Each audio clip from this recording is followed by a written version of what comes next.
Hello friends, my name is Dheeraj Kapoor और आप देख रहे हैं हमारा प्यारा सा चैनल कपूर ऑनलाइन क्लासेस।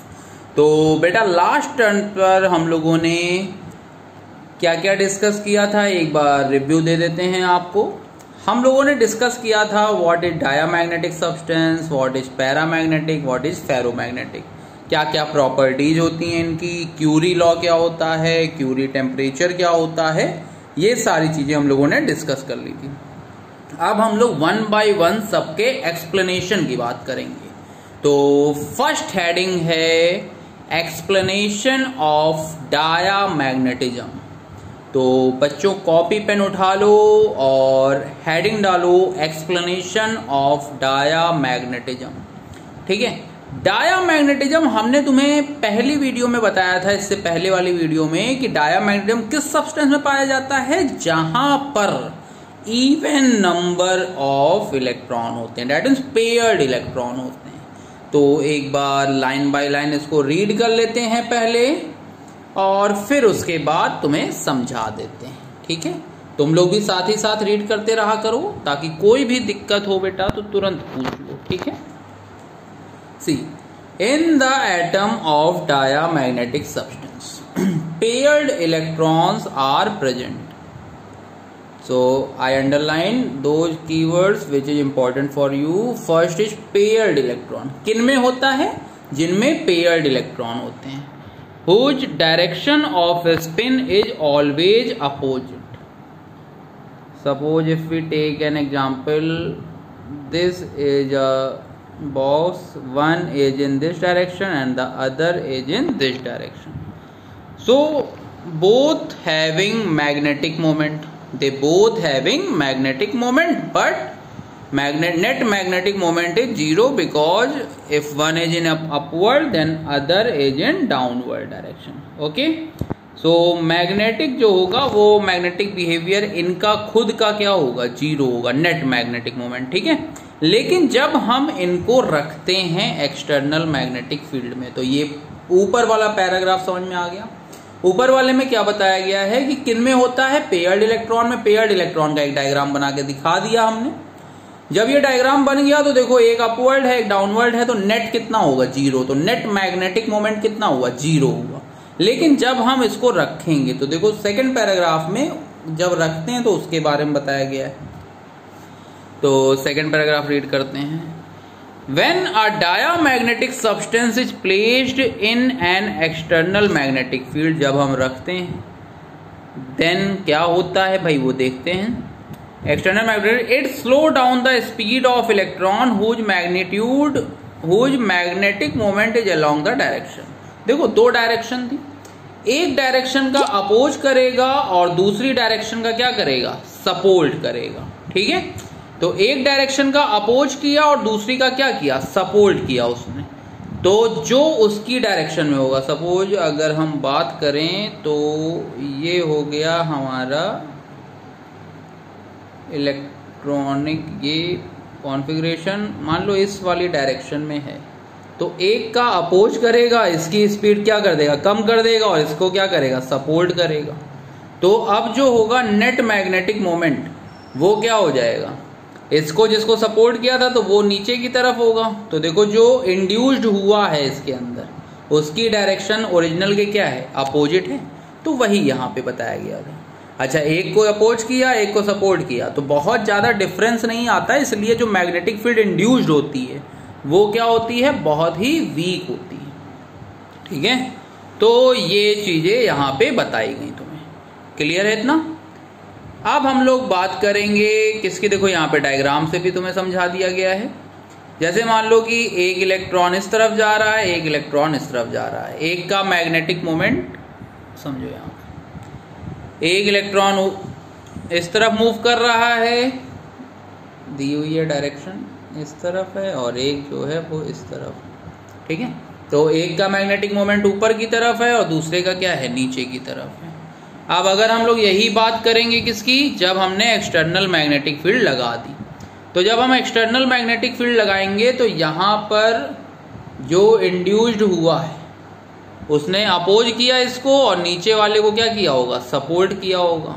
तो जो नेट आया वो कितना हो गया, एक इसका माइनस ये हुआ, तो नेट कितना हो गया, m plus delta m minus m delta m, so 2 delta m is induced, so this is the net magnetic moment. Okay, अब हम लोग इसके बाद बात करेंगे एक्सप्लेनेशन ऑफ पैरामैग्नेटिज्म। तो बेटा पैरामैग्नेटिज्म किसमें होता है, जिसमें अनपेयर्ड इलेक्ट्रॉन होता है। ठीक है, अनपेयर्ड इलेक्ट्रॉन होता है, तो अब समझो इसको क्या है। The atoms of paramagnetic substance possess unpaired electron due to the presence of unpaired electron. Each atom possess a net magnetic moment and therefore act as a tiny magnet or dipole, are called atomic dipoles or magnet। ठीक है, paramagnetic में क्या होते हैं, unpaired electron होते हैं, तो हर एक अनपेयर्ड इलेक्ट्रॉन का खुद का अपना क्या होता है, नेट मैग्नेटिक मोमेंट होता है। बट ये जो होते हैं इतने रैंडमली अरेंज होते हैं कि वो आपस में एक दूसरे को क्या कर देते हैं, कैंसिल कर देते हैं। तो absence of external magnetic field, in the absence of external magnetic field जो नेट डाइपोल मोमेंट आता है, मैग्नेटिक डाइपोल मोमेंट, वो कितना होता है, 0 होता है। तो फर्स्ट पैराग्राफ समझ में आ गया। फर्स्ट पैराग्राफ में देखो यही सारी बातें बताई गई हैं।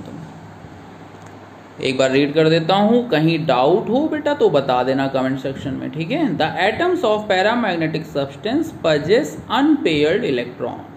Due to the presence of unpaired electron, each atom possess a net magnetic moment and therefore act as a tiny magnet. These atomic dipoles are arranged randomly so that the net magnetic moment of the substance becomes 0 and hence substance does not exhibit any magnetic behavior. Okay? अब आती है बात जब हम external magnetic field रखते हैं, तो diagram से तुम्हें समझ में आ जाएगा। देखो डायग्राम में ये बताया गया है कि जब मैग्नेटिक फील्ड हमने नहीं रखी थी, एक्सटर्नल मैग्नेटिक फील्ड कितनी थी, 0, तो ये सब के सब क्या थे, अनपेयर्ड इलेक्ट्रॉन थे। तो अनपेयर्ड थे तो देखो क्या है, सब के सब रैंडमली मोशन था, ये अलग था, ये अलग, तो नेट कितना हो जाएगा, 0। और एक्सटर्नल इधर है तो इसका जो नेट होगा वो किधर होगा, इस डायरेक्शन में मूव हो जाएंगे, सब के सब क्या हो जाएंगे, एक्सटर्नल की हेल्प से एक ही डायरेक्शन में टिल्ड हो जाएंगे, घूम जाएंगे। तो देखो एक बार रीड कर देते हैं लाइन बाय लाइन। अब देखो यहाँ पे, when a paramagnetic substance, when a paramagnetic substance is placed in an external magnetic field, the field exert of torque on its atomic dipole, सारे एक डाइपोल पे क्या करेगा, टॉर्क लगाएगा, so that they becomes aligned along the direction of applied magnetic field and hence a net magnetic moment becomes induced in the substance along the direction of a applied magnetic field। ठीक है, उसी एक direction में क्या हो जाएंगे, घूम जाएंगे सारे के सारे। तो ये चीज यहाँ पे बताई गई, तो इतना समझ में आ गया। अब इसके बाद देखते हैं नेक्स्ट हेडिंग है एक्सप्लेनेशन ऑफ फेरोमैग्नेटिक। तो यहाँ पर क्या है, एक्सप्लेनेशन ऑफ फेरोमैग्नेटिक समझ लो। फेरोमैग्नेटिक तुम जानते हो कि पैरा का ही एडवांस वर्जन रहता है। ठीक है, पैरा में जो होते हैं वो बहुत कम होते हैं पार्टिकल, लेकिन इसमें क्या होते हैं, बहुत ज़्यादा होते हैं। तो देखो एक बार रीड करते हैं, in the atoms of ferromagnetic substance a large number of unpaired electron present due to which they act as the atomic dipoles और magnet. A number of atomic dipoles having magnetic moment along same direction occupied in a certain region which is called domain। तो वहाँ पे क्या होता है, domain बन जाता है। भाई वहाँ पे जब बहुत सारे अनपेयर्ड हैं तो हम लोगों ने क्या किया, एक डायरेक्शन वालों को एक तरफ रख दिया, दूसरे डायरेक्शन को दूसरी तरफ, तीसरे को तीसरी तरफ, चौथे को चौथी तरफ। तो हम लोगों ने जो रैंडम थे उससे क्या किया, जो एक ही डायरेक्शन में थे उसको अलग अलग हम लोगों ने एक डोमेन में बांट दिया, उसी को हम लोगों ने एक पार्ट दे दिया, उसी को हम लोग क्या बोलते हैं, डोमेन। जैसे मान लो कि ये डायग्राम से तुम्हें तुरंत समझ में आ जाएगा, तब भी मैं एक बार रीड कर दूंगा ताकि तुम लोगों को कोई दिक्कत ना हो, क्योंकि बेटा मेन तुम लोगों को समझ में आना चाहिए। तो देखो यहाँ पे जो इस तरफ थे पॉजिटिव एक्स की तरफ, उनका एक डोमेन, पहला डोमेन, ये दूसरा डोमेन, ये तीसरा डोमेन, ये चौथा डोमेन। तो यहाँ पर जब नेट जो है बी एक्सटर्नल 0 था, तो देखो पहले वाले तीसरे को क्या करते, कैंसिल कर देते, और दूसरा जो होता वो चौथे को कैंसिल कर देता। तो फर्स्ट और 3 एक दूसरे को कैंसिल करते, और सेकेंड और फोर्थ एक दूसरे को कैंसिल करते। अब हम इसमें क्या कर रहे हैं, हम इसमें नेट मैग्नेटिक मोमेंट या मैग्नेटिक बिहेवियर इंड्यूस्ड कराना चाहते हैं। ठीक है, तो देखो यहाँ पर दो तरीके से होता है। एक होता है कि जब जो एक्सटर्नल फील्ड है वो या तो स्ट्रांग होगी या वीक होगी। तो वीक होगी तब क्या होगा, और स्ट्रांग होगी तो क्या होगा। तो देखो यहाँ पे जो वहां पे अभी पहला पार्ट है, पहले पार्ट में हम कर रहे हैं,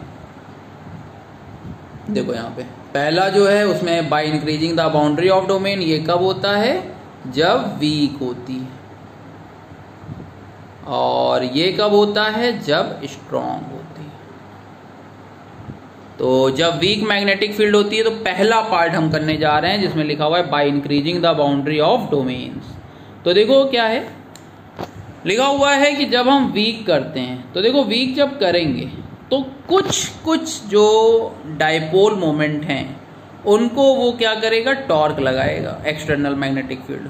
तो कुछ को तो डायरेक्शन में रोटेट करा ले जाएगा, कुछ डोमेन्स के पार्टिकल्स को, लेकिन सबको तो नहीं करा पाएगा। जैसे मान लो कि यहाँ पे 3 है, अभी एग्जाम्पल के लिए 1 रो 3 रो दी थी, तो मान लो कि पहली वाली रो को तो रोटेट करा ले गया, लेकिन नीचे वालों को नहीं करा पाया।